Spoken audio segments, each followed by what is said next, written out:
Bonjour à tout le monde, nouvelle vidéo électrocodeur. Aujourd'hui, on va tester cet écran intégré avec ESP32.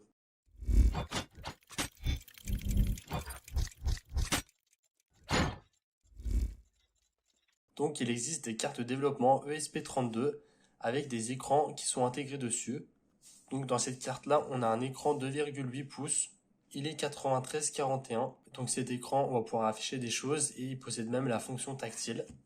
Et donc, le processeur qui va être utilisé, ça va être un ESP32. Donc, l'avantage de cette carte-là, c'est qu'on n'aura aucun câblage à faire, hormis si on souhaite connecter d'autres composants par la suite. On n'a pas besoin de faire du câblage, que ce soit pour l'écran ou autre chose. Donc, sur cette carte, on a l'ESP32 qui est soudé ici. On retrouve trois ports ici, un port USB-C, un port micro USB. Et ici, on a des connexions. Si on souhaite le connecter autrement, on peut le programmer en série si on le souhaite. Ensuite, ici, on a le CH340. C'est grâce à ça qu'on a un port série et qu'on va pouvoir programmer en USB-C, par exemple. On a des régulateurs tension ici. On a un emplacement ici pour insérer des cartes micro SD. Ici, on a un emplacement pour pouvoir connecter un haut-parleur. Ici, on a la puce qui va avec notre haut-parleur. Et donc, cette puce, ce qui est intéressant, c'est pas comme sur l'Arduino, on va seulement pouvoir faire des mélodies. On va pouvoir lire des sons en MP3 ou bien même. Ensuite, ici, on a le XPT 2046. Donc ça gère le tactile de notre écran. Et ici, on a deux boutons, boot et reset. Ensuite, ici, on a une LED RGB qu'on va pouvoir contrôler. On a ensuite ici deux connecteurs. Dans ce connecteur-là, on a le ground. On a trois pins de l'ESP32. Et ici, on a aussi le JND. Deux pins qui viennent de l'ESP32 et le 3,3 volts. Il ne reste plus quelques pins qu'on va pouvoir utiliser et on va connecter avec ce type de câble. Toutes les autres pins ont été utilisées soit par l'écran, soit par le tactile de l'écran, soit par la carte SD, par le haut-parleur ou bien même la LED RGB. Donc ici, on voit qu'il ne reste plus que 5 pins qu'on peut utiliser pour nos propres besoins, donc si on veut connecter autre chose. Donc moi, dans cette vidéo, je vais utiliser un DHT11. On va pouvoir lire la température et si on veut l'afficher ici. Donc moi, je vais connecter les câbles qui sont ici dans le connecteur.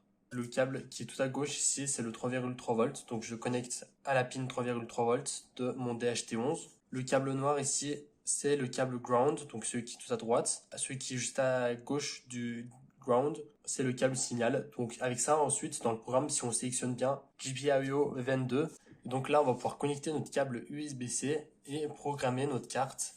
Donc maintenant, on va pouvoir passer à la partie programmation. Mais avant de passer à la programmation, ce que je vais vous conseiller, ça va être de récupérer des informations sur notre afficheur. Le vendeur que j'avais, lui, il me donnait des descriptions concernant la carte en elle-même. Et donc, j'ai différentes informations. Donc, on voit quels pins sont utilisés pour quels usages. On n'a pas seulement les schémas, mais on a aussi toutes les librairies qu'on va avoir besoin sur l'Arduino IDE. Là, c'est les documents que j'ai téléchargés. Donc, je mettrai les liens vers la description. Donc, ici, on a différents programmes pour l'Arduino IDE. On a des spécifications concernant cette carte. On a par exemple la taille. On a les datasheets qui concernent les différentes puces qui peuvent être fournies dans les modules. Donc ici, on a les schémas que je viens de vous montrer précédemment. Et on a aussi un manuel pour pouvoir l'utiliser. Ici, toutes les informations qu'on peut avoir besoin.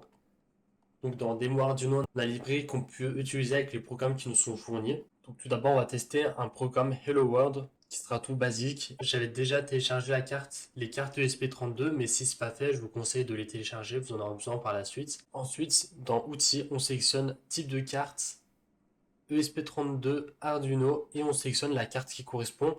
Pour ce genre de carte, c'est ESP32 Dev Mode. Ensuite, on change rien ici, et dans Flash Mode, on sélectionne DIO plutôt que QIO par défaut. Ensuite, Arduino Runs, on laisse à Core 1. Events Run On Core 1. On va sélectionner le bon port sur lequel on est connecté. Et le programmateur, on va bien choisir ESP Tool, téléverser, Hello World. Et ça va l'afficher en continu, c'est normal. Donc là, la carte, elle fonctionne, on n'a pas de souci. Et là, on va pouvoir tester un autre programme. La librairie qui nous a été fournie, on le copie dans le dossier librairie dans votre ordinateur. Donc Set Rotation, on a un, donc ce qui signifie que l'écran, il va être comme ça, de cette manière. Et ensuite, on va faire du rouge, vert, bleu, etc. On va faire différentes couleurs. On va avoir différentes tailles, différents textes, différentes couleurs. On vérifie qu'on a bien tout qui est sélectionné comme ils nous le disent et on peut téléverser. Donc là, on voit, ça fonctionne. Donc on a différentes couleurs qui s'affichent. Donc là, on va pouvoir tester un autre programme sur lequel on va afficher la température qui provient de notre DHT11.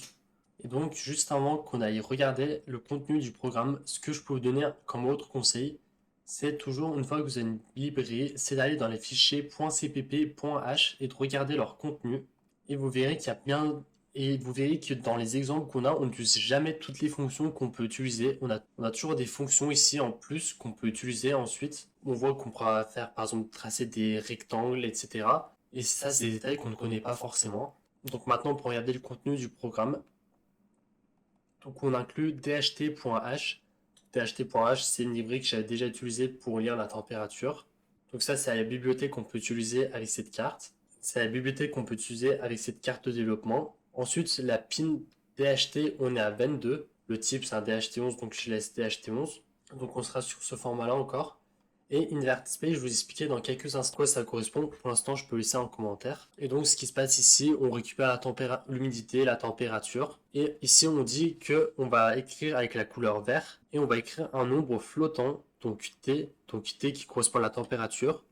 On va afficher deux nombres après la virgule. Sur l'axe X 160 et sur l'axe Y 120, sachant que le 0 il se trouve ici, donc on va être à peu près vers le centre, et on va avoir une taille qui sera de 4, donc ça sera une taille assez grosse. On va attendre une seconde, et ensuite on va mettre du blanc, donc ça va nous permettre d'effacer tout et de réécrire au-dessus. Une fois que tous nos paramètres sont bons, on peut téléverser.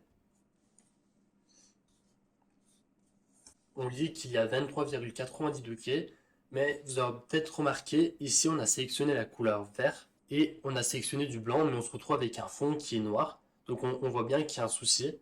Et donc si on va sur un site comme colorpicker.fr, normalement du vert, donc c'est ce qu'on aurait dû avoir, notre texte aurait dû être de cette couleur-là.